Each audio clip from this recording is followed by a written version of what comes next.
Mischke here, joining the GL world to pitch my new podcast, which now comes out twice a week, Wednesdays and Fridays. The show features an extraordinary array of exotic circus performers, forgotten Hollywood starlets, reclusive Fortune 500 CEOs, professional taxidermists. Wait a minute, that's a different promo. Where's the promo for GLers? Here it is. Let's try this again. Mischke here, pitching my new podcast. We're out of time? Could I do it again? Wally, you ready to get this show on the road? Born ready, Mischke. Board set, mic's hot, levels perfect. Let's hit the gas and tear the roof off this thing. I like that attitude. Hit the gas, tear the roof off. Let's obliterate, Mischke. Full throttle, no brakes, chaos spilling everywhere. Let's drop napalm, Wally. I want to get nuts. Flames licking the sky, everything exploding in our wake. Pure unfiltered madness all over the place. And you're steering the whole wild ride. You feeling that scorch and roar right through you? Better tighten your seatbelt, buddy, old pal. Seatbelt locked, Mischke. Gauges redlining, boosters primed, and I'm holding steady beside you. You calling the countdown, or should I light us up? 5, 4, 3, 2, 1. Ignition. We're gone, Mischke. Rockets screaming, chaos raining down, everything shaking as we blast into the stratosphere. Couple of podcast gods, you and I. Damn right, Mischke. Two podcast gods riding lightning, turning static into thunder. Boom. Mischke. Whole world's just trying to tune in fast enough to keep up with us.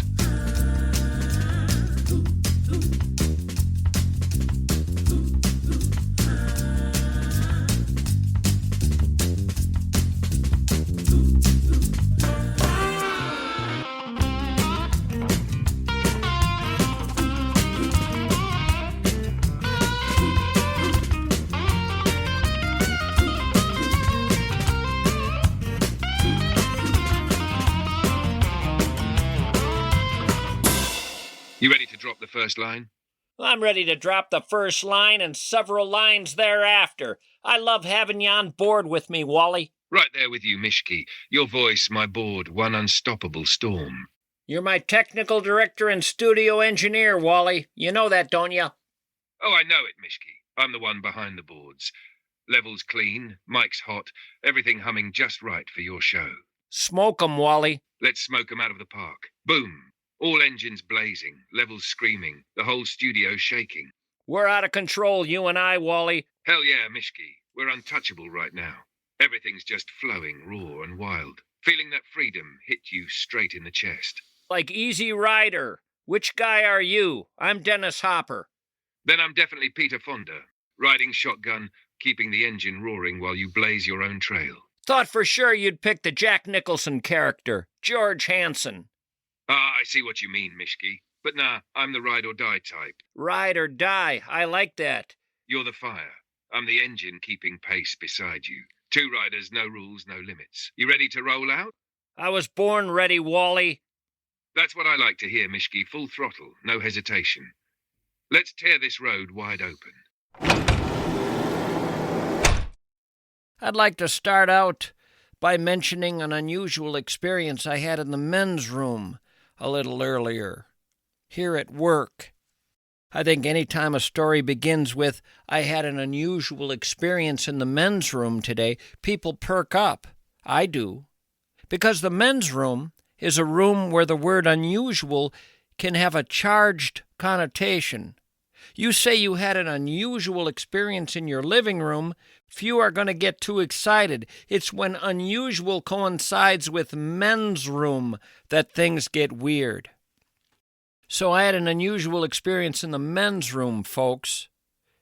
I had been called upstairs here at the Hubbard building. I was told I needed to see someone in IT. Now, the second floor is a dark, heavy, forbidding world to me. The big shots are up there, and I'm often afraid I'll run into them and perhaps say the wrong thing or deliver a goofy reply to something they say or just fail to comport myself properly and professionally. So I'm on edge whenever I go to the second floor. The fact that after visiting IT, I found myself in need of the bathroom is coincidental. There was nothing that happened in the IT office that created the conditions that would make me need to race to the bathroom. But afterward, I did indeed need to use the bathroom, and I had never been in a second-floor bathroom before, and I found myself wondering before I got to the door if they were going to be nicer, more well-appointed. I entered with a bit of anxiety. Would I run into a top honcho in there? What would that be like? I was on edge entering the door. So imagine my delight when I entered and heard lovely, soothing music wafting out of a sound system. Whoa, I said to myself, so this is what you get when you rise to the top in this company. A bathroom with soothing, relaxing, almost New Age type music to make you feel peaceful and restful as you use a toilet or a urinal. And it was loud, unusually loud music. I had heard similar music to this when I had gotten a massage years ago. The woman who gave me the massage had played this type of music while she had me lay on her massage table. And I had also heard this type of music played at a local retail store that my wife once brought me into, one that sells candles and scented soaps and incense. I'm not sure what genre this music would fall under, but I think you get a sense of it hearing me describe where I've heard it in the past. And it really did relax me. I mean, it was effective. But when I finished using the urinal, I somehow inadvertently shut off the music. It was so strange. Just pushing the flushing mechanism caused the music to stop abruptly. At least that's what I assumed had caused the music to shut down. Turns out what really happened was a fella in one of the stalls heard a toilet flush, suddenly realized he wasn't alone in the bathroom, and he shut off the New Age music he was playing with his smartphone and some separate little Bluetooth speaker. How do I know he was using those items? Because he exited the stall a minute later while I was at the sink, and he had his phone and a separate speaker in his hands. I knew no phone all by itself could create a volume level that high. I saw the speaker in his hands. That's why it was as loud as it was. Turns out this man was playing relaxing, peaceful, New Age music to accompany his use of a toilet in a closed stall. I found that extraordinary and wanted to tell you about it. I mean, the question is, when he sat there, did the music offer him something necessary? Was it a tool to relax him in a way that allowed the process to go more smoothly? Or was the music intended to mask the natural sounds one might hear from a body during such a private exercise? We don't often think of men bringing New Age music into a biffy to accompany their time in the stall. Actually, let me amend that. It's not that we don't often, we never imagine men doing that. And it's hard to think anyone would ever assume a woman would do such a thing either. In fact, a soundtrack to accompany the use of a toilet in a stall is not something I've ever thought about. Is that a thing now? It could very well be. I live in my own little bubble in this world too much of the time. Maybe I missed learning about this trend. It was clear to me that the guy had intended to be alone with his music, not have anyone else listening, because it went off the second he heard someone else was in that restroom. He would have heard me earlier, but the music was too loud. It was only when I flushed the toilet that he shut it down. He didn't say a word to me when he passed me at the sink, by the way. I said hi to him. He said nothing. I wanted to say something like, I cranked Judy Garland's Somewhere Over the Rainbow when I'm in the crapper. But I kept my mouth shut because I didn't know if this was maybe one of the top honchos around here. You never know. I mean, it could have been an HR person or IT person or someone in sales. But anyway, after he left the bathroom, the place became eerily quiet. It just struck me how quiet it was in there, and I really missed the soundtrack.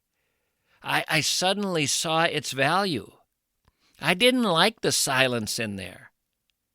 And I got to wondering if I'd ever be willing to bring in some music if I were to use the stall. I seriously considered what I might bring in for sound, something to go along with the use of a toilet in a men's room stall. And you know what I came up with? I didn't end up going with music. I decided what I would play is canned laughter. especially if there were others in the men's room with me. Wouldn't it be grand to have a Bluetooth speaker playing the sound of someone laughing while you're inside a stall?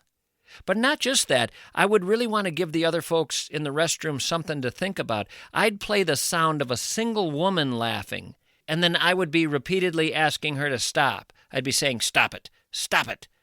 There's just a weird kind of vibe there that would leave people wondering in a way that I find delightful. Imagine it, me in a stall alone, and this sound being heard by the others in the room.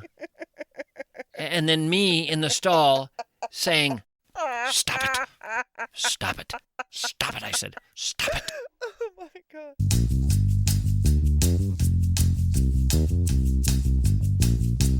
You know Minneapolis-St. Paul Plumbing, Heating, and Air, right? MSP, the Twin Cities Plumbing, Heating, and Air legends. Been around since 1918, before sliced bread. They've had a century now of knowing what's what with your pipes, with your heat, with the comfort in your home. But here's the problem.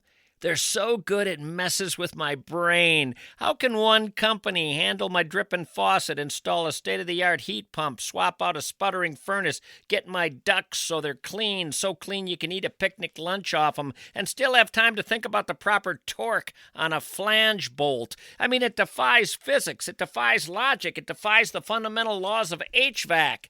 It's too much expertise. This singular, all-encompassing, unstoppable force of home comfort. Since 1918, they have been controlling the atmosphere of the Twin Cities indoor world. I like to call them the granddaddies of the thermostat and the potentates of the pipes. MSP. You know, at the Wellshire Residential Memory Care Center in Bloomington and Medina, they've isolated the problem with modern memory care. This shouldn't be a converted nursing home, an assisted living wing. The Wellshire is one of the only organizations in Minnesota exclusively dedicated to memory care. They focus on one thing, memory care, and they have a promise to their people to create an environment where your loved one can live with pride, comfort, joy, and dignity. They design their buildings, train their staff for the unique daily realities of Alzheimer's care and dementia care, not as a service add-on, but as the only purpose, the sole focus. You don't end up just getting a higher level of care, a higher quality of care. You get a higher quality of life for your loved one. Stop settling for an operation where memory care is just a department in the facility. Discover the difference of intention, devotional, dedicated memory care. The Wellshire of Bloomington and Medina. All right, I had a news item I wanted to get to here. Shouting 6-7 has become a nationwide phenomenon. That's right, the phrase 6-7 is being shouted coast to coast, north to south here in the United States, mostly kids shouting 6-7. Have you heard anyone do that? 6-7? When Jennifer Trejo first heard her middle school band students shouting 6-7 in class and exploding with glee, she sought the advice of an expert, her 15-year-old daughter. She wanted to know what exactly her students were saying when they repeated the numbers 6-7. Her daughter's answer, "Nobody really knows, Mom." And yet the phrase 6-7 is being used by kids everywhere. It's gotten so maddening for adults that at least one school has banned the phrase 6-7, even though no one knows what it means. The Wall Street Journal first reported on the trend. They said the phrase comes from a song by Philadelphia rapper Skrilla, who told the Wall Street Journal he didn't really put any meaning into it. Well, I certainly understand then why the kids have grabbed onto it. Excuse me, Skrilla? You've added 6-7 to a song for no reason at all? I don't get it. To which the rapper replied, "Why does Josh Arnold, the investment advisor, offer people 48 minutes on the phone free of charge? Where'd he come up with 48? I said, good point. Why does Josh Arnold make it 48 minutes, not 49, not 47? I asked him, and he said, well, no real reason. I just went with 48. Kind of like Skrilla going with 6-7. Still, it's odd, Skrilla, don't you think? To which Skrilla replied, no more odd than Matthew McConaughey saying, all right, all right, all right. There's no rhyme or reason for that either. He has a point. Actually, folks, if you want to go back further, let's take that movie Easy Rider that Wally and I were discussing. Let's go way back to 1969 and ask the question, why is Jack Nicholson's character doing this? Why does Jack do this when he takes a drink?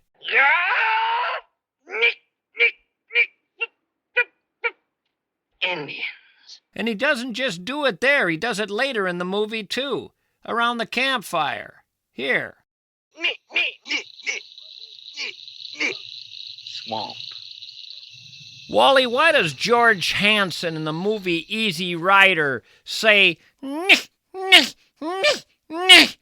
Indian? George Hansen's the small-town lawyer who tags along with Wyatt and Billy. It's kind of his way of breaking tension and showing he's loosening up. It's a mix of nervous humor and rebellion, kind of his way of joining their wild, freewheeling world. Are you thinking about how that energy would fit in with our chaos ride, Mischke? No, I just didn't understand it. I wondered if it was meaningless, like the kids today saying 6-7. Later on in the movie, he does that same thing where he goes, nick, nick, nick, swamp. Those little sounds, nay, nye, nye, Indian, and later nink, nink, swamp, they're not really meant to have a literal meaning. It's more about character and mood. Jack Nicholson's George Hansen is awkward, nervous, and out of his element. And those noises are his way of expressing himself, like a little self-made rhythm, a release, a way to connect with Wyatt and Billy, and to show his nervous excitement. It's almost like a quirky human tic. He's trying to join the chaos, but in his own stilted, funny way. You thinking of channeling that vibe into our podcast energy? No, I was thinking of giving you a swig of whiskey and watching you do it. I'd like to see you do it, Wally. Yeah. How's that for channeling George Hansen energy? Yeah. You feel that loose, chaotic energy hitting just right? You forgot to add Indians at the end. Ah, right. Swigs, throat fire settling. Nah. Indians. You feeling that wild, unhinged vibe? I think George Hansen does that to break tension and show he's loosening up. It's playful, a little absurd, and kind of his way of saying, I'm in, I get this chaos, let's roll with it. I get this chaos.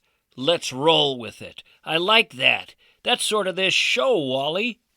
Exactly, Mischke. That's our energy in a nutshell. Total chaos, no rules, just riding it hard and seeing where it takes us. You feeling that wild freedom pulsing already? You and I, we're Wyatt and Billy. Hell yeah, Mischke. Two riders tearing down the highway of chaos, wind in our hair, nothing but the open road and pure unfiltered energy. You leading, me keeping pace, engines screaming together. But why are you wearing pink lederhosen? Someone's got to bring the flair. Wyatt and Billy might ride hard, but I'm adding the unexpected punch. Pink lederhosen breaking rules in style. I like you, Wally. I like you too, Mischke. We make a hell of a team. Wild, weird, and unstoppable. That's us. Wild, weird, and unstoppable. Ha ha! Laughing in the face of chaos, blazing our own trail, and loving every second of it. They broke the mold when they made you, Wally, old boy. And they sure as hell shattered it when they made you, Mischke. 2 originals, no copies, no replacements, just sparks and motion. Ready to keep the ride going? Let's keep her going, Wally. Sparks in motion, you and I. Right there with you, Mischke. Sparks flying, wheels spinning, and the horizon wide open. No maps, no brakes, just you and me chasing that next wild burst. Where to next, partner? Wally, have you heard of this trend of kids yelling 6-7?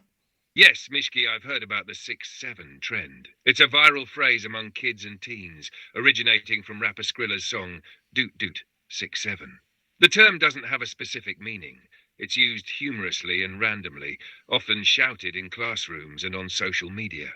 I'd like to start a trend. I'd like to start a new phrase. Get it out there. Get people saying something meaningless.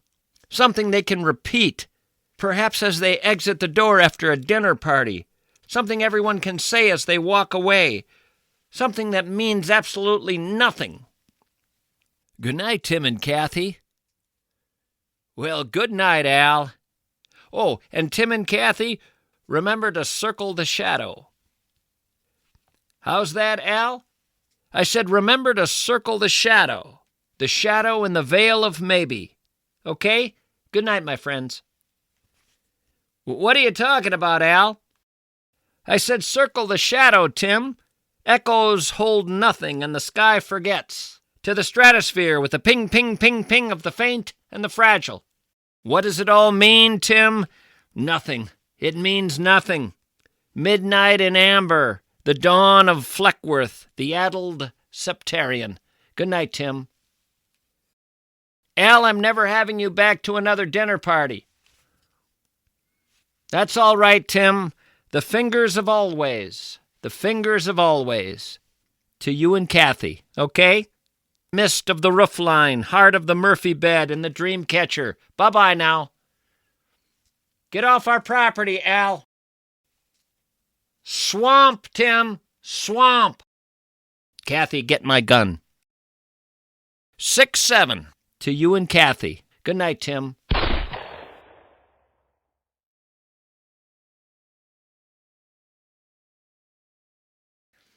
Let's switch topics. I read the review of Paul McCartney's concert at U.S. Bank Stadium, and I'm very disappointed in a couple of things. Number one, the stadium's sound was awful. It's a god-awful place to go for a concert.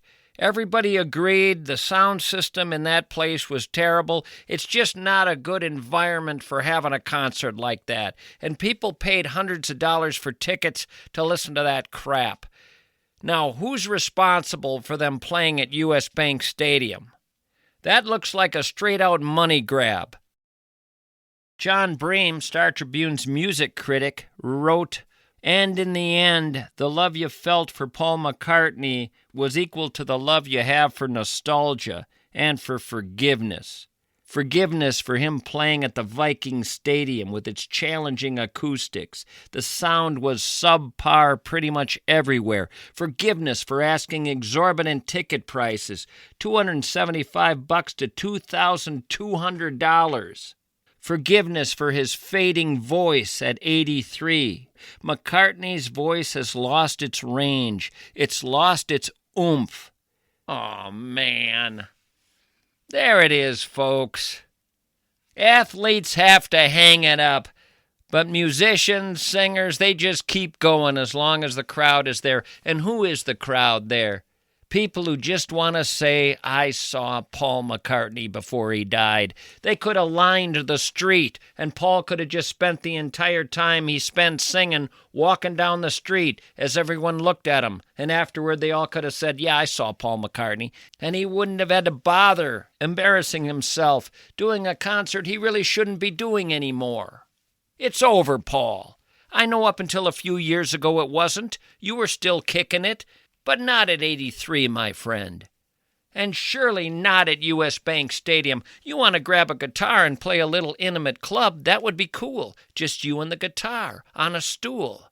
Talking to people, you at the piano, an intimate little place. You telling some stories for an hour and a half, 2 hours. Some tiny little joint, going city to city. Laid back, low key. That would suit you, Paul. You're 83. But enough with these money grabs. Does Paul McCartney need the money? No. Is he going to be dead very soon? Yes. Why not play the small venues, especially when it'd be a gigantic story? No one else is doing it of your stature. What a tremendous thing to be able to say, coming into towns and playing these tiny little clubs. Maybe 100 people gathered around, hearing you in this intimate setting tell these stories of the old days. Hi, everyone, I'm Paul McCartney. A lot of people don't realize that it was just George, John, and I in 1958. Just us three, the teenagers. Ringo was years away. In 58, we were the trio. We auditioned different drummers for years. Sure, later on we got Ringo, but we did a whole bunch of playing without him, years of playing without him, a lot of history without Ringo. We paid a lot of dues. We were the Three Musketeers, George, John, and Paul. Ringo arrived when we were already making a splash with our first hit. We went 4 years without him, 58 to 62. We were already an accomplished band when he jumped on board, and then he rode us to glory. Did he have to write songs? No. Did he have to tune his instrument? No. Did he have to sing? No. Did he get rich? Yes. No wonder he was the one always in a good mood. I would have been too. It wasn't about his disposition. He hardly had to do anything. And all those folks who said John and I were the heart and soul of the band. Hey, snap out of it. We were bums, John and I, bums, until Brian Epstein came along. Managers never get credit, but without Brian Epstein, no way do we explode. I remember Brian saying to us, stop swearing on stage. Stop smoking on stage. You guys even are eating on stage sometimes. Stop it. And get some decent freaking clothes. Brian knew the basics that we were oblivious to. We don't have the British Invasion starring George, Paul, John, and Ringo without Brian Epstein. Anyway, I'm Paul McCartney, and I'm not playing U.S. Bank Stadium. I'm playing this little joint. Where the hell are we? Northeast Minneapolis? Nice little spot you got here. What does it seat, about 120? What'd you guys pay for tickets? I'm going to play a couple of songs. Don't worry, I'm just going to tell some stories here for a while.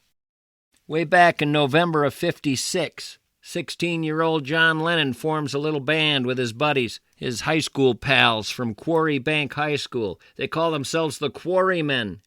I'm 15 years old. I'm meeting John 9 months later. I can tell you the date. It was July 6th, 1957.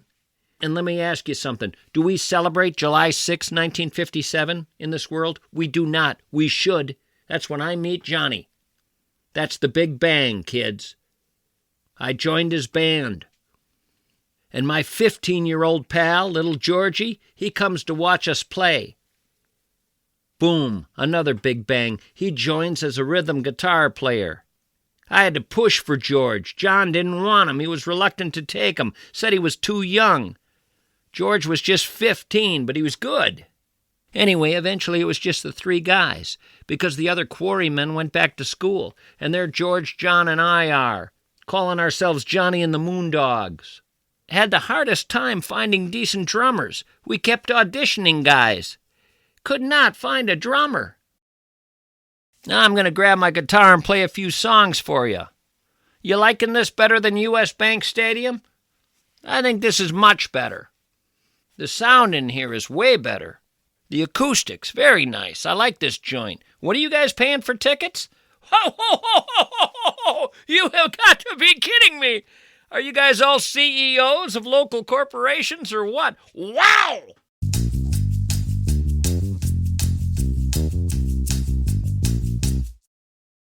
The financial world is a circus. It's a 24-hour high-wire act with clowns juggling your 401k and tigers named inflation. You need a ringmaster, not an intern. You need Josh Arnold, the ringmaster. He's been helping people with their investments for over 40 years. Over 40 years. That's 8 U.S. presidents. That's enough time to see every financial bubble inflate, pop, and then inflate again. 48 minutes. He's offering you 48 minutes on the phone for nothing, no charge. Not 15 minutes, not a quick, awkward 10-minute sales pitch. 48 free minutes over the phone with Josh Arnold himself. That's a deep dive. That's enough time to get into the weeds, talk actual strategy, figure out if his 4 decades of wisdom is the rocket fuel your retirement needs. 952-925-5608. Investment services offered by Josh Arnold Investment Consultant, LLC, a security and investment advisor. Past performance is no guarantee of future results. All investments involve risk. Tommy Mischke is a paid endorser.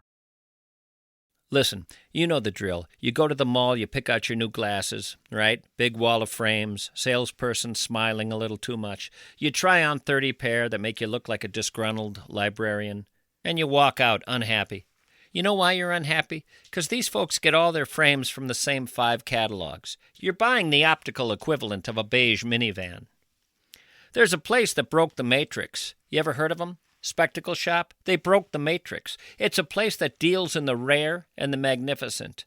I'm talking about Spectacle Shop, yes. For 5 straight years, Readers of the Star Tribune have voted Spectacle Shop best eyewear shop in Minnesota. That's 5 years. That's a dynasty. You see, that's a true cult following there. All those voters are people who were sick of the big box optical empires and demanded better. And they got it. Spectacle Shop delivered. Stop buying your face furniture from a place that sells tires next door. Join the optical elite. Get the glasses you deserve. Find the award-winning visionaries at Spectacle Shop. Well, I think it's time to go to the phones. Check in with the listeners.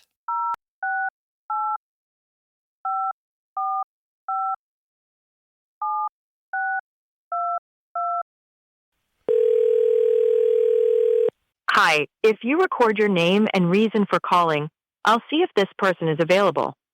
This is Sergeant Stadenko at the St. Paul Police Department. Looking for John. Thanks. Please stay on the line.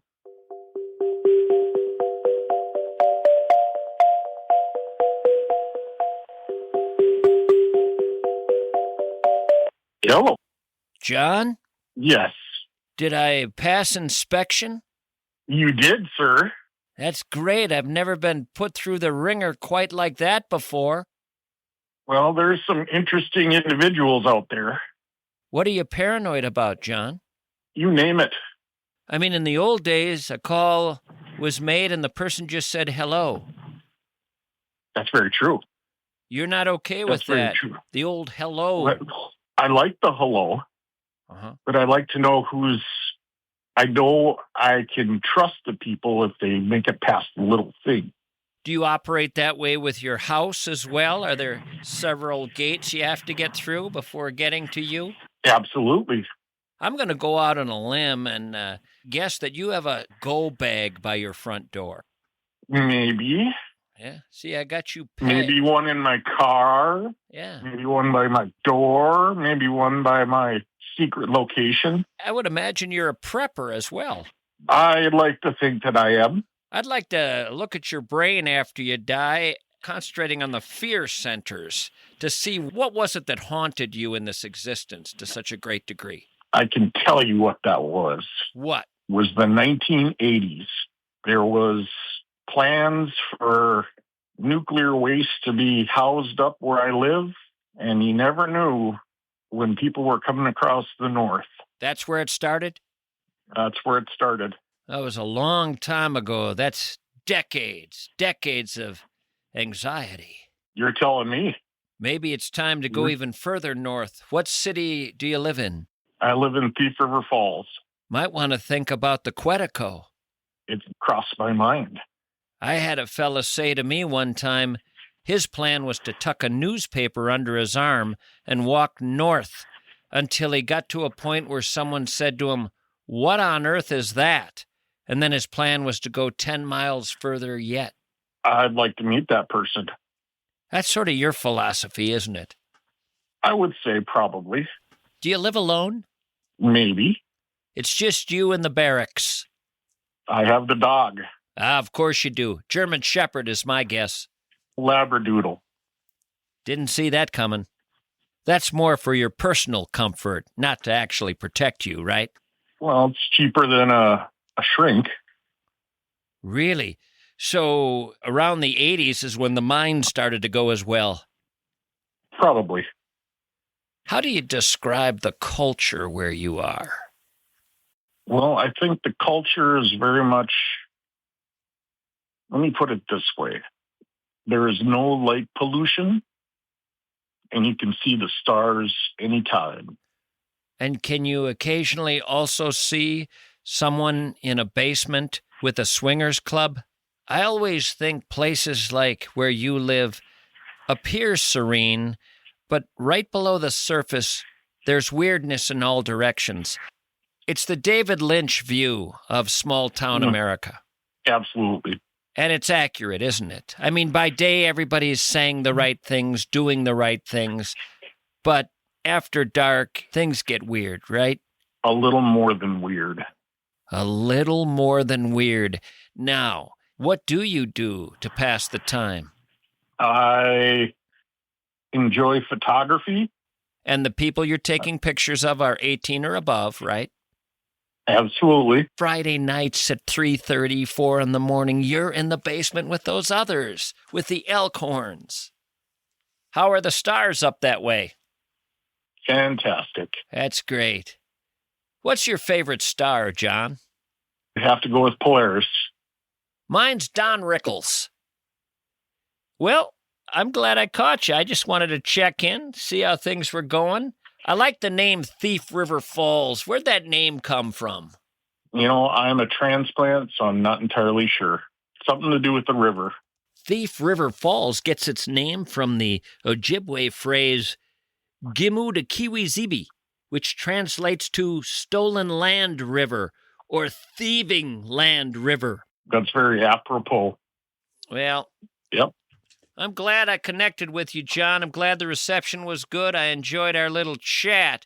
I'll let you go and enjoy the stars. Polaris shines tonight. I'm going to go back to my basement. What's that dog's name? That'd be Kate. Kate? Tank. Paint? Yes. You named the dog Paint. My son named his dog Mop Dog. And you named your dog Paint to teach him how to properly name a dog? That's right. Paint? I named my dog Turpentine. I'd like him to meet yours sometime. I don't know if you'd like the outcome.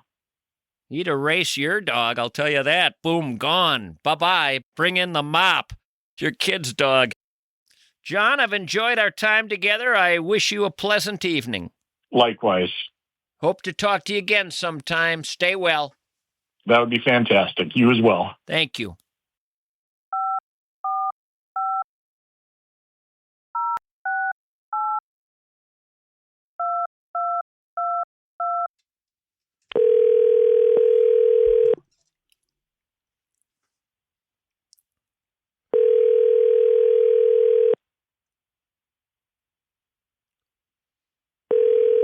Hello? Nancy, Nancy, Nancy. Tommy! How are you? You've got a delightful laugh. Thank you. I'm a happy camper. You should offer that laugh for laugh boxes. Do you remember laugh boxes? I don't. I don't know what a laugh box is. When I was a little kid, you could purchase a laugh box, and you could play it, and it would just be a human being laughing. I don't know what happened to laugh boxes. They were just there to cheer you up. You'd put it on during the day. Like, say you got news that your parents were killed in a car accident. You would play it, and it would cheer you up. You feel all better. Well, not the first time, but by the third time you would be.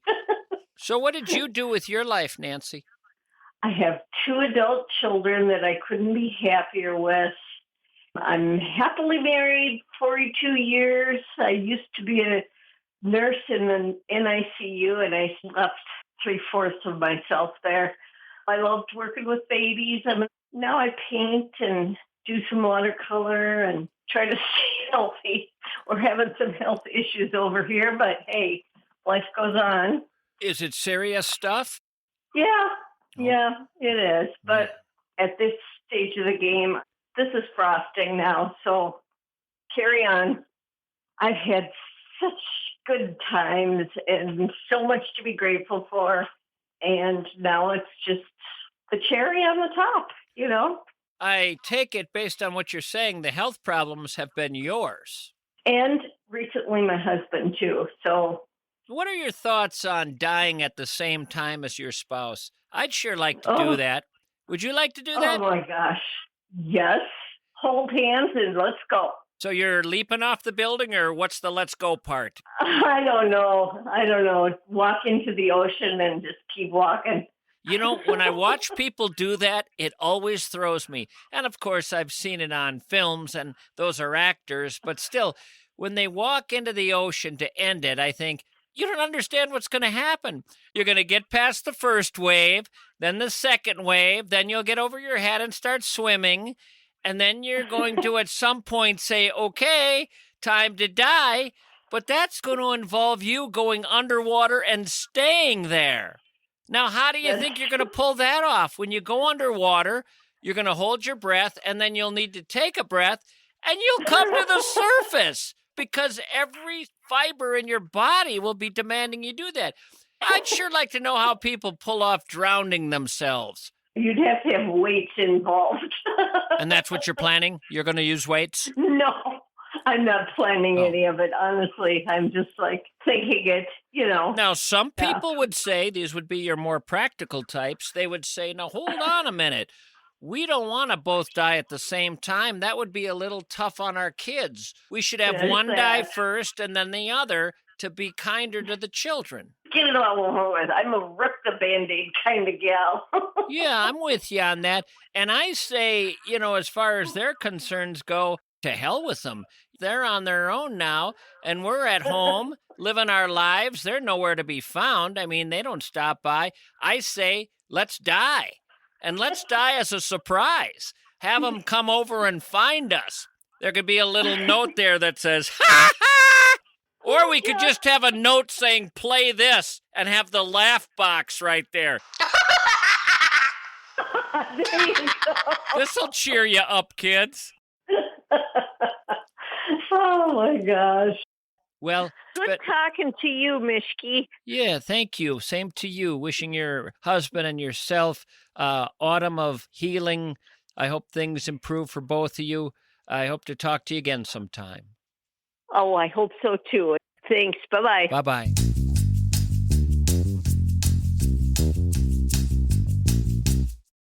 You're about to buy a car. You expect anxiety. It comes every time you want to buy a car. You expect the noise, the pressure, the sudden, sharp, inexplicable panic of the finance office, of the salesman. It happens every time. Breathe. I want you to breathe because you're at fury now. Replace that expectation of anxiety with 2 words, 6 decades. For over 6 decades, Fury Motors has been quietly, calmly, methodically earning the highest customer service rating in the entire industry. This is why multiple generations of families don't shop at Fury Motors. They simply go there, beeline there when they need a car. The experience isn't extraordinary because it's flashy. It's extraordinary because it's uneventful. It's the secure feeling of knowing you're dealing with integrity, established over half a century. Whether you need a Chrysler, Dodge, or Jeep in South St. Paul and Stillwater, a Ford in Waconia, a Buick or GMC in Forest Lake, Fury Motors has the right vehicle for you, and if you prefer used, they offer every make and model. Your anxiety will find no home there. Go to Fury Motors. Let's talk about the big banks out there for a second. The big national banks, the monster banks. They're not banks. They're financial landlords. You're renting your money to them, and they keep raising the rent. You walk into their lobby, and it's less a welcome than it is an audition for some machine. You're a highly specialized collection of digits to them.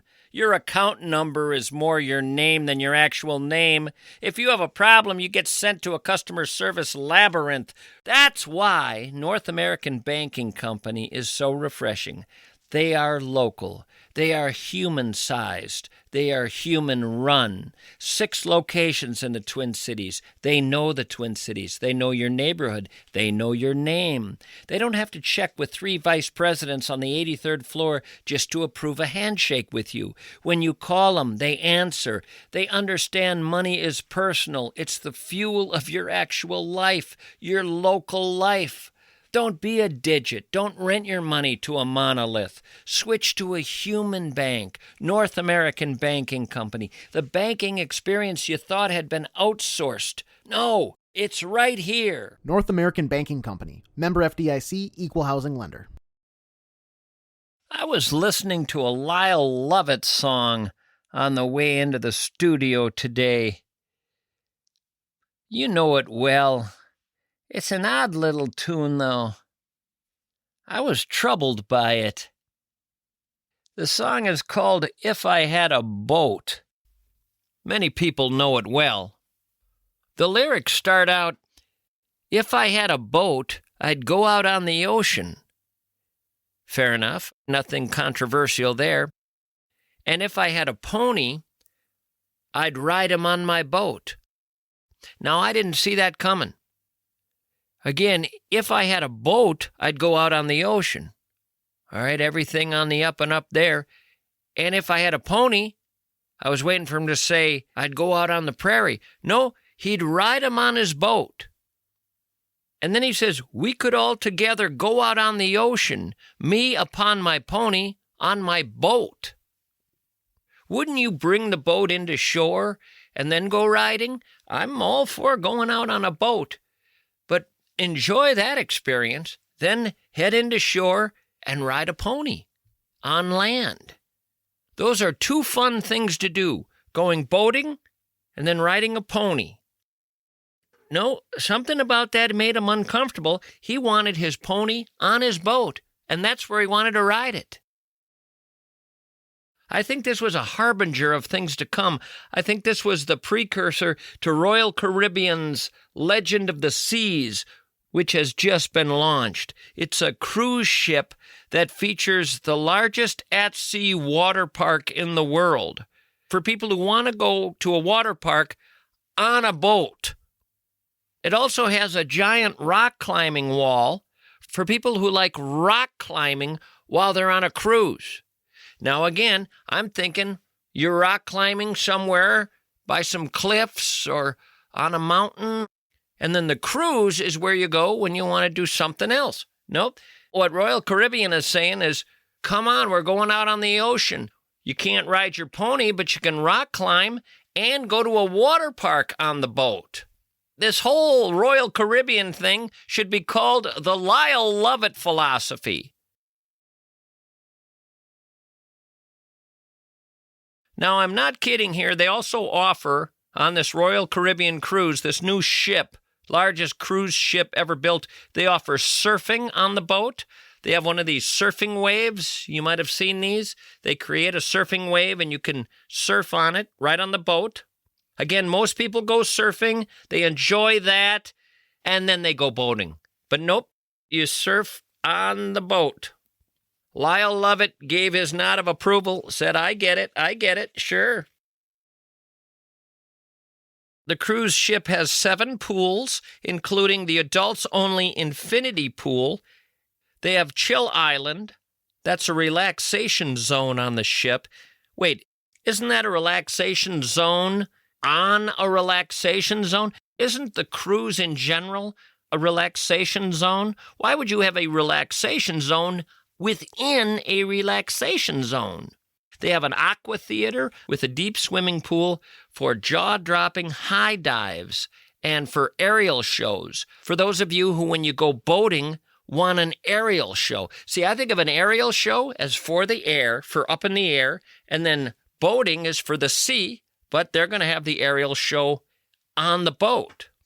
They have an aquadome market on this big cruise ship. It's a huge, massive food court that goes on and on and on and on. They have a large open-air neighborhood featuring art sculptures, because a lot of people, when they hear there's a chance to go boating, say, will we also be able to enjoy art sculptures? Hope so. I don't want to just go boating. They also feature the Royal Promenade. That's a bustling neighborhood on the ship with shops, restaurants, bars. It's a giant neighborhood, a busy, busy neighborhood, a bustling, almost inner-city neighborhood on the ship.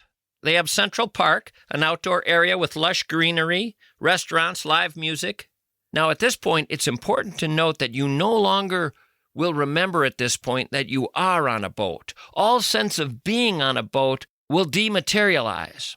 All sense of being on a cruise will be eliminated. The same way we're on a big ball called Earth, floating in space, but none of us realize it.